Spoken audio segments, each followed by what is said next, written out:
Bom dia, meus amados. Graça e paz. Aqui está falando o professor Mateus. E hoje nós vamos expor os capítulos 8, 9 e 10 do Evangelho de João.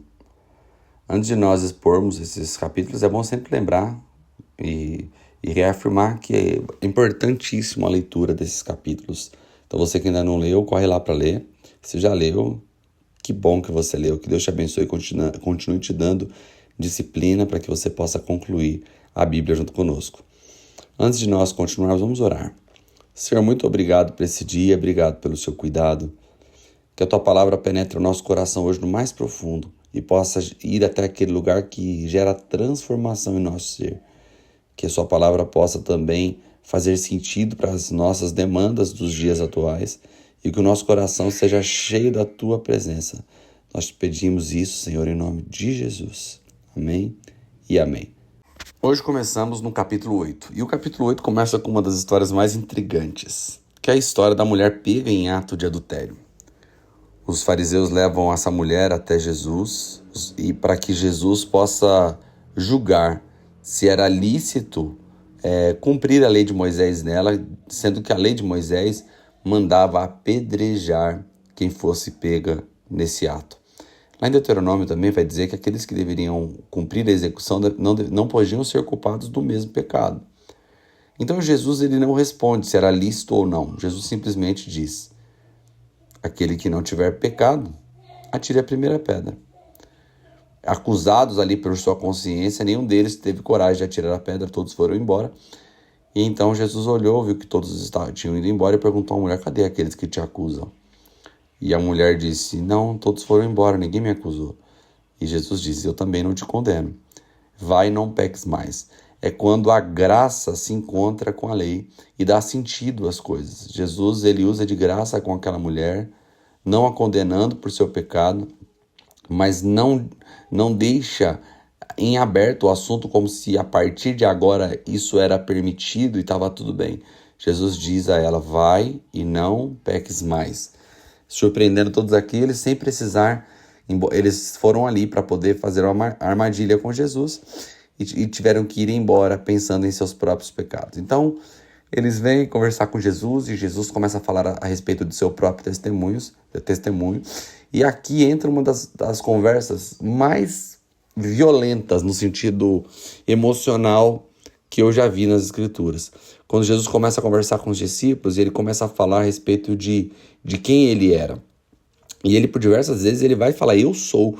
E quando ele diz eu sou, a referência é Deus falando com Moisés na sarça ardente. Senhor, quando eu chegar... Moisés perguntando: Senhor, quando eu chegar lá e perguntarem quem foi que me enviou, o que direi a eles? E Deus diz: o eu sou te enviou. É assim que Deus quis ser chamado.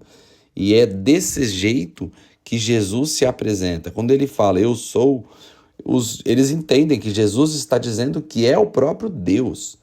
E essa conversa vai indo e eles começam a Jesus fala que eles precisam ser libertos. O verso 31 vai dizer assim: Jesus disse aos judeus que haviam crido nele: se vocês permanecerem em mim, nas minhas palavras, verdadeiramente serão meus discípulos.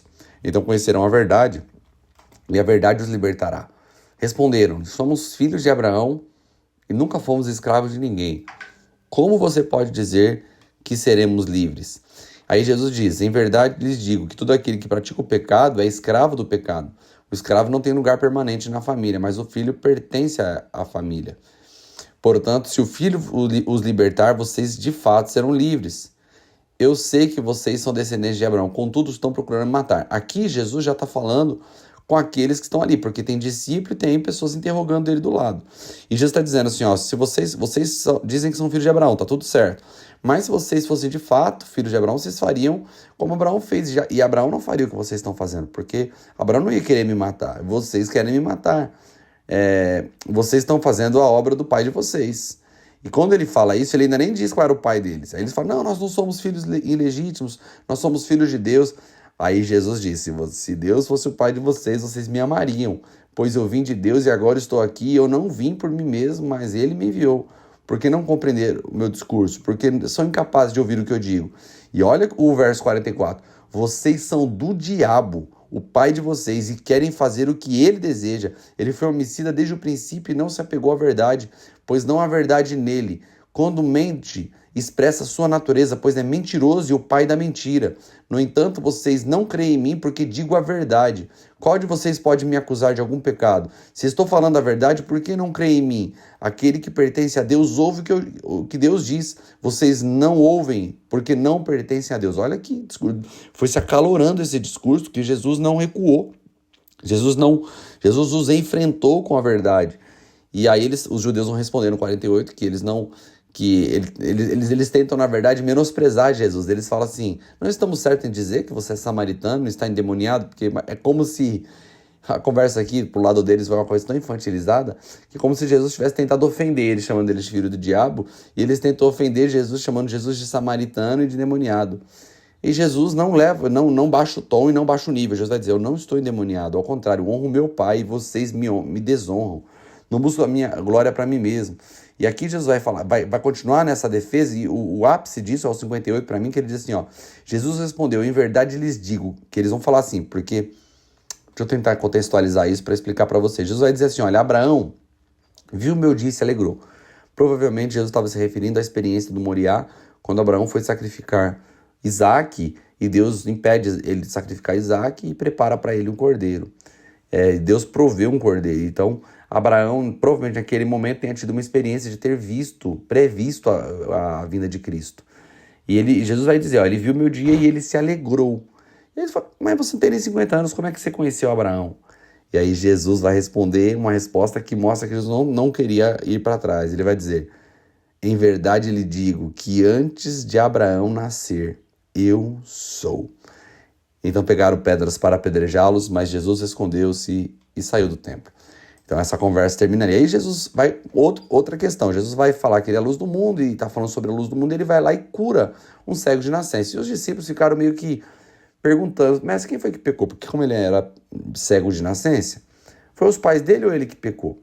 Jesus fala assim: olha, ele não está assim pelos pecados dele, nem pelos pecados do pai, mas para que se manifeste nele a obra de Deus. Então, Jesus não deu ênfase sobre o motivo do pecado, mas Jesus deu ênfase na solução.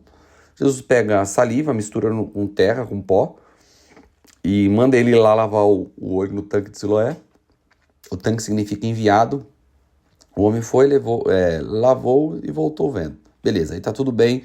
Jesus fez um milagre incrível, nós não conseguimos entender exatamente por que Jesus fez dessa maneira. Talvez a forma que ele fez comunicava algo aqueles que estavam assistindo aquele milagre.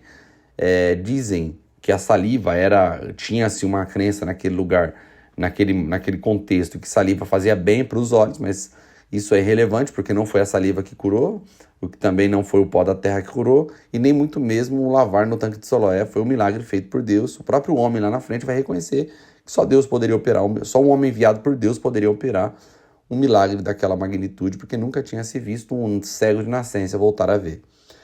Mas o interessante aqui, porque era sábado, e de novo vai virar um embate. Os fariseus vão ficar atrás dos pais daquele rapaz, os pais vão ficar com medo de se expor, e aí vão ir atrás do menino e do rapaz, e o rapaz vai dizer que foi curado, e eles vão ficar perguntando se aquele homem era ou não era um homem de Deus. E aí o 25, muito interessante, né? Porque o 24 vai dizer assim, ó: pela segunda vez chamaram um homem que fora cego e lhe disseram: para a glória de Deus, diga a verdade, sabemos que este homem é pecador.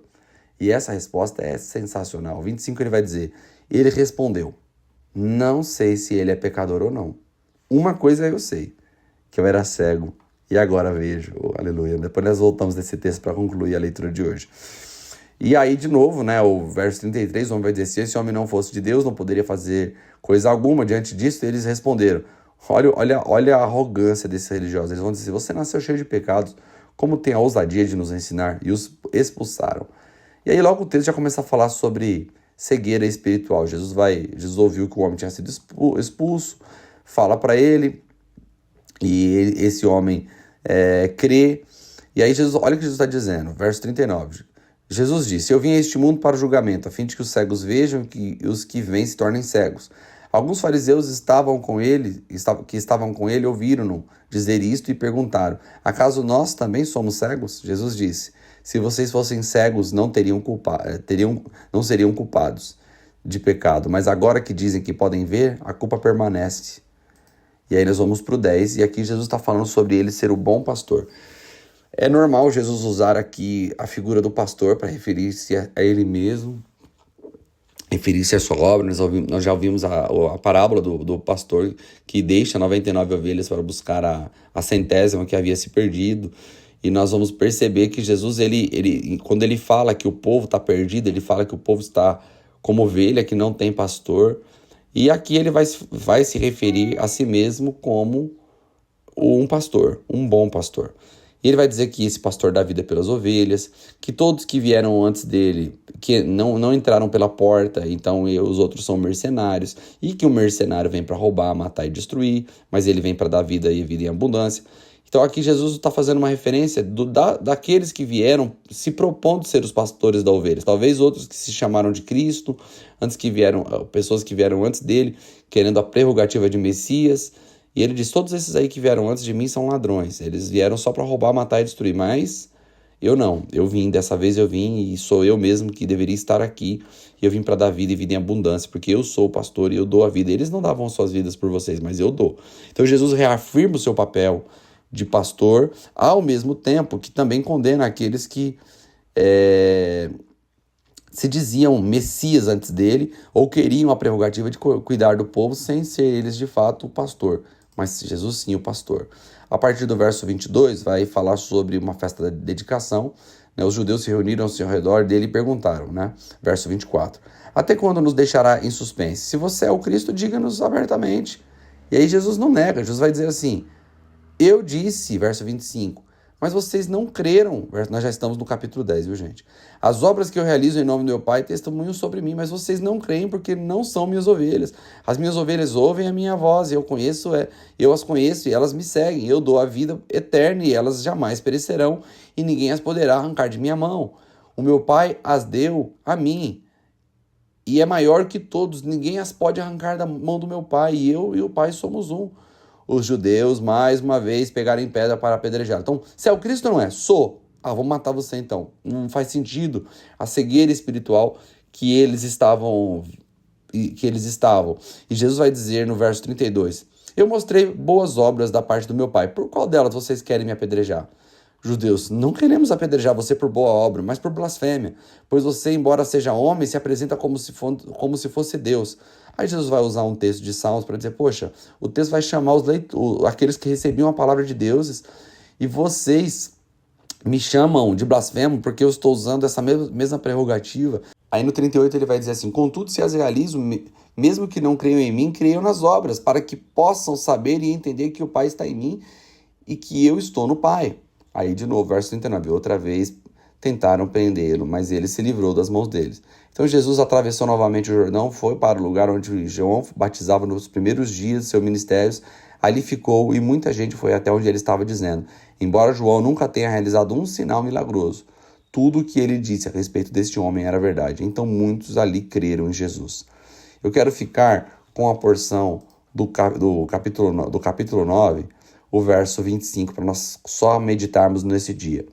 Eles chegam até o cego e perguntam se Jesus era pecador. E ele disse, ele é pecador ou não, eu não sei. Mas uma coisa eu sei, eu era cego e agora eu vejo. O que está faltando para nós hoje é meditarmos o que Jesus fez por nós, para que nós possamos responder. Ficamos tentando defender nossa fé e tentando provar e entramos em embates teológicos que talvez são intermináveis. Mas na verdade a resposta desse homem nos ensina como deveria ser a nossa explicação a respeito da nossa fé. Eu era, o que você era antes de você encontrar Jesus? E o que você é agora? Porque no final das contas é isso que importa. É se a obra de Jesus alcançou o teu ser. Porque às vezes ele pode ter alcançado sua mente, alcançado o seu intelecto, mas se ele não alcançou o teu ser, a obra está por começar. Porque a Bíblia diz que aquele que começou a boa obra é fiel e justo para completá-la. Completá-la onde? Romanos 8, 28 vai dizer que tudo contribui juntamente para o bem daqueles que amam a Deus, que são chamados segundo o seu propósito, aqueles que de antemão conheceu, também os predestinou para serem conforme a imagem de seu Filho, a fim de que ele seja primogênito entre muitos irmãos. Então o propósito de Deus na minha vida e na tua é forjar o nosso caráter, para que o nosso caráter seja semelhante ao caráter de Cristo. Então, o que Jesus fez na sua vida? Tente escrever hoje o que você era antes de Cristo. Se alguém te perguntasse sobre Jesus, se Jesus é verdadeiro ou não, e você respondesse como esse homem: olha, se ele é verdadeiro ou não, eu não sei, mas uma coisa eu sei, eu era e agora sou. O que ficaria no era e o que estaria hoje no sou. E que você possa usar isso tanto para meditar na grande obra de Jesus na sua vida, como para pregar o evangelho para aqueles que ainda não conhecem. Que Deus te abençoe e que você tenha um lindo dia.